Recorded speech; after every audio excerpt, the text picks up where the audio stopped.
Have you ever wondered if partial reps are actually worth the hype? You've probably seen people at the gym stopping halfway through reps or doing a 1.5 movement with intense focus. Maybe they're onto something, or maybe it's just another gym myth. Today, we're diving deep into the science behind partial reps and 1.5 reps. These are the techniques to the secret to maximizing muscle growth, or just another trend. Well, let's find out. So what exactly are partial reps? When we say partial reps, we're talking about moving a weight through only part of the exercise's full range of motion, or ROM. For example, in a bench press, a partial rep is stopping halfway up instead of locking out at the top.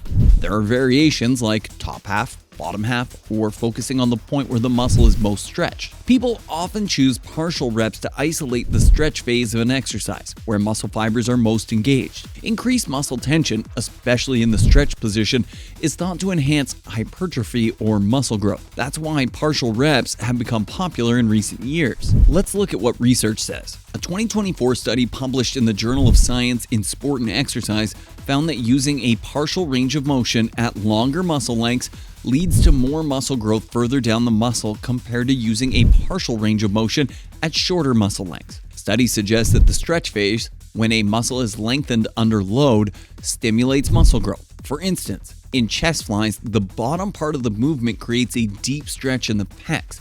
Similarly, leg extensions performed at the bottom range show potential for muscle gains. However, many studies suggest combining partial reps with a full range of motion for optimal results. Now, let's talk about the technique that combines full and partial reps, or 1.5 reps. Here's how it works. You complete a full rep, then do a half a rep at the most stretched part of the movement before finishing with another full rep. For example, in a squat, you squat down, come halfway up, go back down, and then stand up fully. This pattern increases time under tension in the stretch position while still covering the entire range of motion. 1.5 reps are popular because they add intensity to workouts, making them a great way to gain muscle and strength. Some exercises benefit from partials and 1.5 reps. For example, chest flies. The bottom stretch in the chest flies is ideal for partial reps. Bicep curls. Focusing on the bottom half of curls adds tension to the biceps. Pullovers. Partial reps at the bottom emphasizes tension in the lats and chest. These exercises target the lengthened positions of the muscles,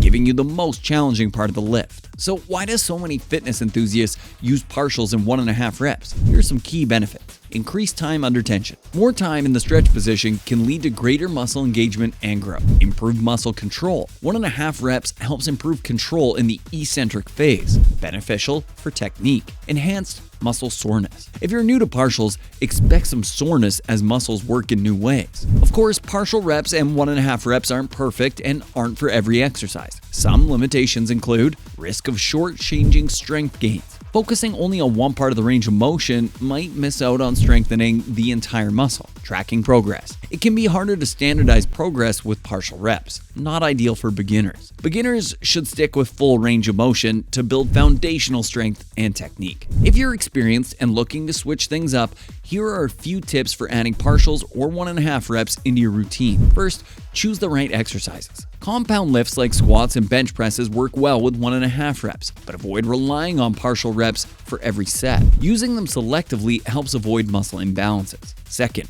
use them on your last set. To prevent overloading your muscles too quickly, try using partials or 1.5 reps in your final set of an exercise. Third, listen to your body. If you experience joint pain, that's a sign to stop or lighten the load. Partial reps put a lot of stress on joints and ligaments, so prioritize proper form and moderate weight. Fourth, focus on time under tension. Use a controlled tempo, especially on the lowering or eccentric phase, to maximize gains without overdoing it. Try incorporating some partials or 1.5 reps in your next workout and see how they feel.